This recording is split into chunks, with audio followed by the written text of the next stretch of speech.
What's really going on? We are back again with another episode. This is our second recorded episode of the day because we have a very, very special guest. But before we have Henry introduce her, be sure to follow us on all of our social media accounts. That includes Instagram, X, and TikTok at WRGO Pod. Be sure to like, listen, and subscribe wherever you get your podcast. You can also see our lovely faces in person on YouTube, and you can also listen wherever you listen to audio podcasts. Now, we have a guest. Thankfully, she's been with us before, and I will let Henry introduce her. Noah is so funny. Gaisha is my friend through college and all of the things. She has this platform on Instagram, TikTok, all the cool socials, the junior economist, where she's talking about all things financial and those things. She has a master's in economics, excuse me. So yeah, that's Gaisha. You want to add anything to that? Yeah, so first of all, I'm happy to be here again. Thank you all for inviting me. So you covered, so I do have my master's in economics and I do serve as a junior economist on this platform. But I'm also the executive director of a nonprofit organization called Scholars and Dollars. And that is where I take my economics background from academia and as well as corporate America, and I package it in financial literacy and give it to young adults so they won't make the same mistakes in which that I know I've made and a couple of my friends have made, and as well as so they will be prepared for the future with my economic insights, which is what I'm going to, share with the audience today. So I look forward to it. But Well, yes, thank you for the intro. well, fortunately or unfortunately for you, I am actually that audience as I am certainly one in need of financial guidance. So So count me down as one of those people too. Well, like once again, we appreciate you for accepting the invitation back. So I think, I think just given everything that's kind of been happening, I'm sure in the last month, I know you've been busy on your own platform, just kind of talking about the economy right now. You can take this any type of way that you want, whether it's a long-winded explanation or a very high-level one. Um, can you explain to our audience actually what a tariff is and how they actually impact the economy? Because I feel like we talk about, oh, it's the word tariff, tariff, but no one actually understands like what it actually is or how it can actually impact your bottom line. So feel free to take that any way you want to. I know you've talked at length about this on your own platform, but the floor is yours.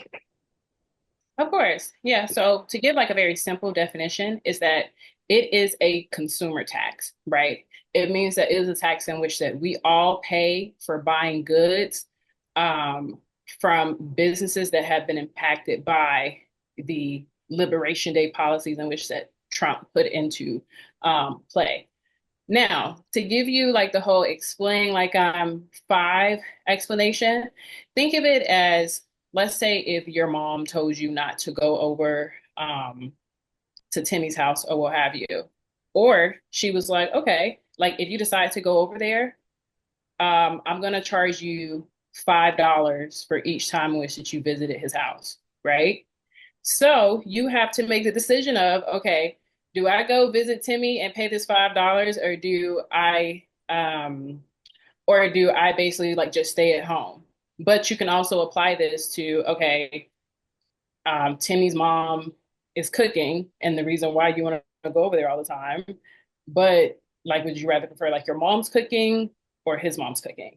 And that is like a very oversimplified version of what the United States is trying to do with China and as well as other countries right now. So whereas they are trying to bring back, um, well, they're trying to bring back American manufacturing through incentivizing us to buy from the home front rather than like going to Shein, AliExpress, Alibaba, and sites like that.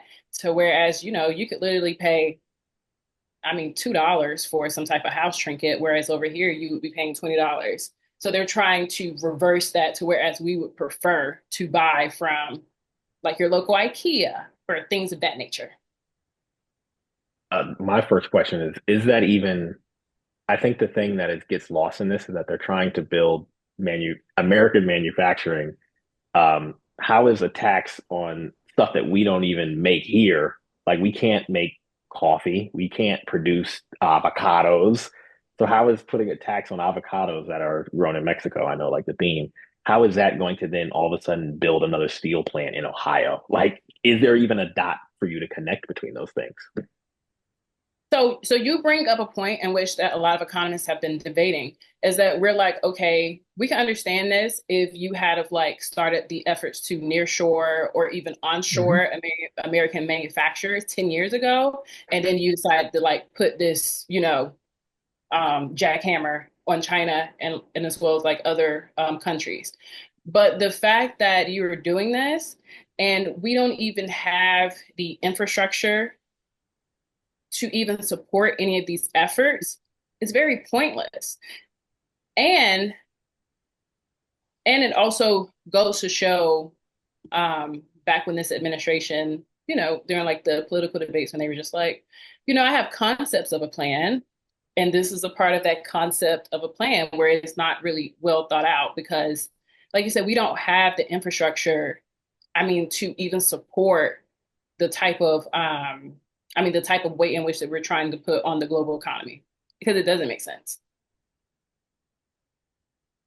So I'm glad you said it doesn't make sense because that's where I get confused with like maybe understanding a little bit about tariffs and understanding a little bit about the global economy. What is this president's overarching goal besides bankrupting the country? Or like what happens here? Because if companies now are facing all these expensive tariffs to where their products or whatever are more expensive to import, then I'm going to upcharge the consumer more, which means the average consumer isn't able to afford an iPhone because now instead of $600, it's actually $1,200. I can't afford some type of clothing or whatever the case. Consumers are going to have to pay this out. So I'm not saying, I mean, we are a political podcast, but like, what is the point of this or goal of let's if we're talking about a business and they wanted to upcharge the consumer more, what benefit does the consumer have with investing more into this without taking a loss? So right now, we as consumers, we don't have any benefits from this unless you were involved in the stock market, right? Then that will also put you in a certain class of a person to where you have the disposable income in order to be able to invest, to watch it grow, and the privilege of patience. But we'll get into that later. Now, as far as your point of what is the point of them making things more expensive for all of us? The whole point is to ensure that you will continue the legacy of having some type of labor class, right? So look at the beginnings of America and also how we rose to be a power on the global landscape. It's because of slavery, and then also on the global scale, this is also seeing how we have basically dominated by okay, I'm trying to think of a way to word this without it being like too controversial. Oh, we like controversy over here. Come on. Yeah, speak your mind. Speak your mind, Go please. off. But basically, okay, so I'll say it like this. America was built on the back of slaves, which is the working class, the people who built this country, and then it is enjoyed by those who exploited those those slaves. The same thing has happened on a global landscape, except they are trying to reset whatever timeline or whatever or whatever like economic um Hmm. See what you mean? Because on some conspiracy stuff, now guys, I'm like, they about to be mad. So like, I can so how they saying this administration and the people that are putting these tariffs in place mhm. are putting these tariffs in place because they're attempting to reconstruct the foundation of which America is now gaining its capitalistic gain system, whatever word you want to throw in there, because they see that more minorities or working class air quote people or persons are gaining access to this small percentage in small increments, and they see that that percentage is decreasing in skin tone, likes of value, so on and so forth. Am I tracking here? Yes, absolutely. Like you're saying what I was trying to think of what is politically correct to say, or We what don't would really be, do that. you know? You So, know, Go ahead.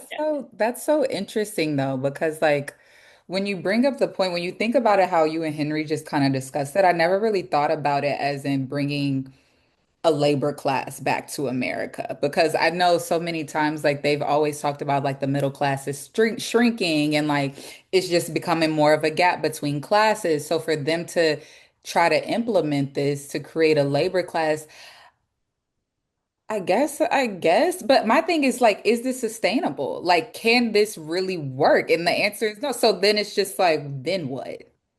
Like, then if we say if they keep the tariffs throughout his entire presidency, then we get a new president, they just change it. Like, how does this even really make a statement in our country and be something that like made in America, made in USA? Like, how does that even work? If you can even answer that, because I feel like that was just such a overall question.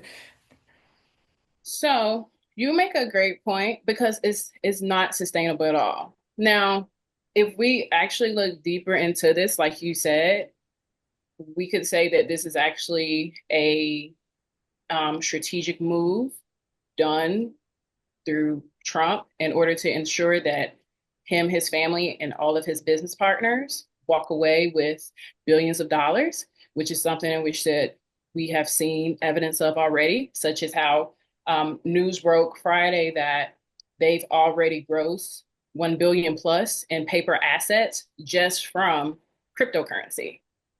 So, with that being said, it's a mixture of, okay, we have to keep a certain class of people down. I mean, no matter what skin tone you are, but we also have to ensure that we have the money in order to separate us from those classes of people. I mean, it's no mistake why, they're exploring space heavily now via Elon Musk. And mind you, I'm not the one to really get into conspiracy theories deeply because I also like to think like very, you know, like through the lens of an economic analyst. However, when you start to connect the dots and you see the the story unfold, you're like, okay, this is Yeah. becoming too A apparent. hit dog You gonna know? holler.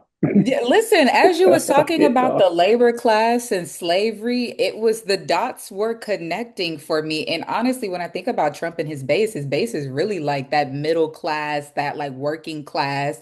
So then you could tie this in that I'm gonna help my base, but then my base don't even know I'm really just trying to separate myself from them. And it's just all of this stuff. But wow, I really did not connect the dots until you said that. I thought they were just being greedy, honestly. And another thing is that we have to think about what happened last time, like, with the farmers. When he first Yeah. enacted the tariffs during his first term, it literally burnt them the most. Mhm. Whereas the federal government had to bail them out with $23 billion dollars worth of aid. Now it's happening again to whereas China's just like, okay, cool, you want to do that? I'm cutting all of my requested beef. I'm cutting all of my requested crops from you all. And, y'all can go be with him and do whatever what you want to do. So it's like, you know, why would you vote against your own interests, especially your economic interests? I don't think they know that. And I feel like we talked about that on the We podcast. I did. think Noah, We you talked did. about it, and we used the farmers because it was just one of those things. But that's a whole conversation. I And just say and I like it. think even then, I think Aisha, because I think like Mackenzie, I was kind of I saw the dots. I saw it all. And I think one thing that's like just not talked about is just how reliant even that like that labor class, to take your phrase, is heavily reliant on undocumented persons. And we don't talk about like how our agriculture, our manufacturing, so many things are actually reliant on people that Trump actually doesn't want here. And if you actually remove those people, I would imagine, according to you, there would be a agricultural crisis in that we would not be able to actually produce anything here. But even then, one thing that I just started thinking of, the thing that I'm actually concerned about, and you can probably talk about this a little bit from an economic lens, is also the concept of just price gouging. In that, let's say there is an American company that makes all this stuff here. If I see a company that's importing, they raised it for $2, I actually don't have to bear any of the brunt of that cost because I make everything here. But if they're gonna raise their price $2, I'm gonna raise my price $2, even if I don't have to. Can you at least talk about how this kind of, even for goods that are made here, given that all of these companies are naturally out for profit, if I can raise my profit even $1, if the other company's raising it two, I can still increase my profit without actually having to sacrifice anything because it looks like I'm just adjusting to the market, even if I don't have to. That's my concern. I don't know if that's like, if there's any, documentation or thought about that, but it does seem like if everyone's going to raise their price, even the person not impacted, theoretically, they would raise their price too, right?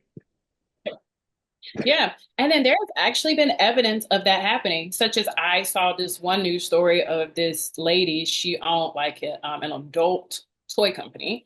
And so to every online order, she was adding a $5 tariff tax, although her stuff was made in America and she had not been burdened by any of the drama. I'm going to say that.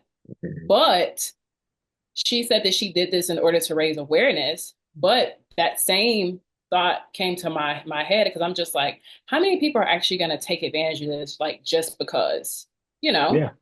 No, Because I think of, yeah, yeah, why not? I mean, why wouldn't you? Or rather, I didn't think it gets to like the concept of like corporations are naturally greedy.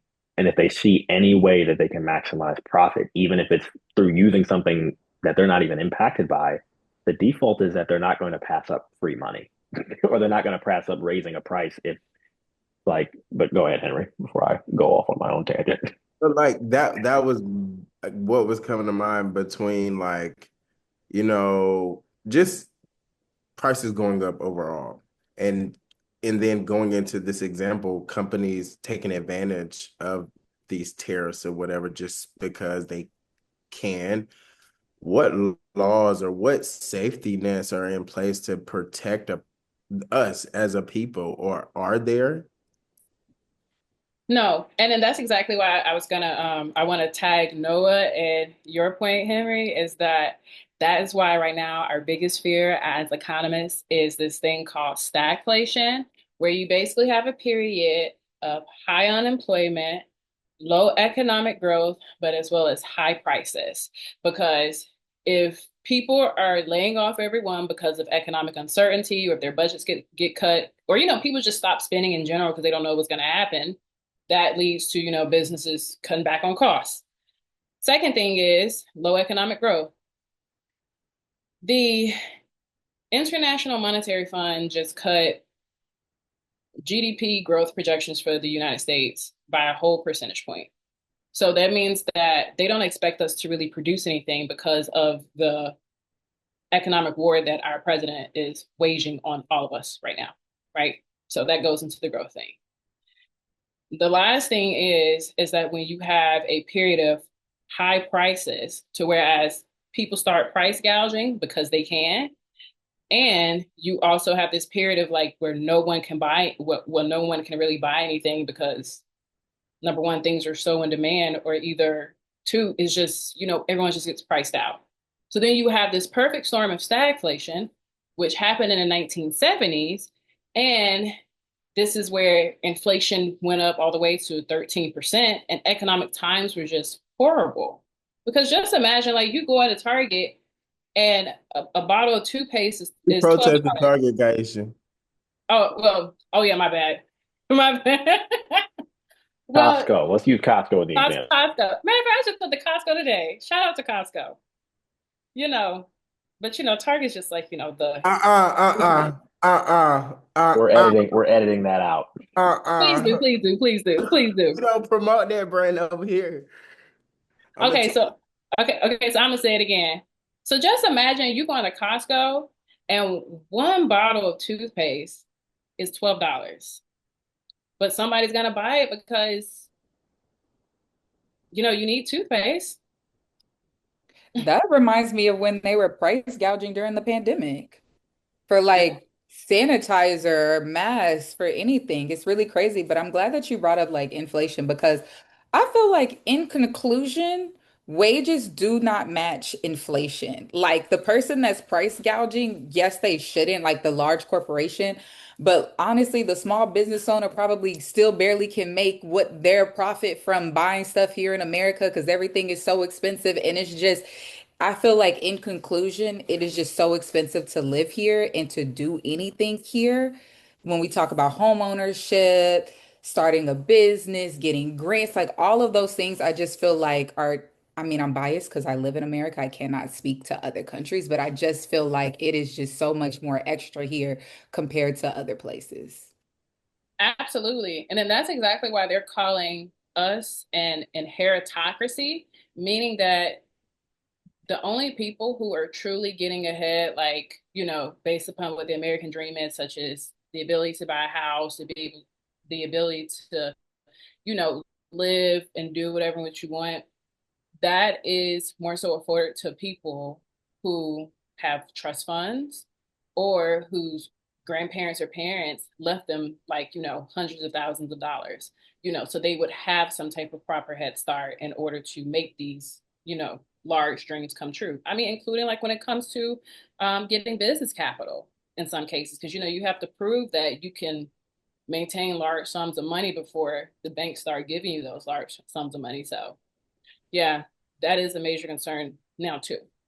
And it's So so funny when I hear people, oh, sorry, Henry. It's just so funny when I hear people casually talk about like buying a house or starting a business and they just got this large sum of money from their parents and they'll just say it so casually that it's like, oh wow, we might have went to the same school all our life, but we're different. We're clearly Mhm. different at this point in our life, or maybe we've always been different, but you just don't see it until those moments really come. So Yes, yes. I definitely witnessed that in my corporate job, to whereas like they just talk about, oh yeah, I just sold my grandma's house because she left it to me, and you know, I just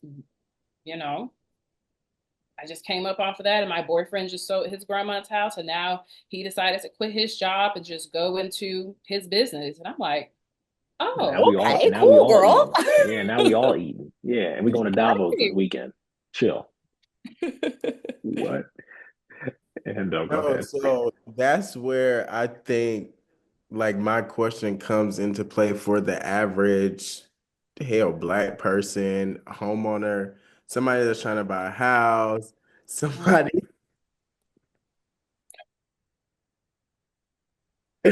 I'm sorry, excuse me.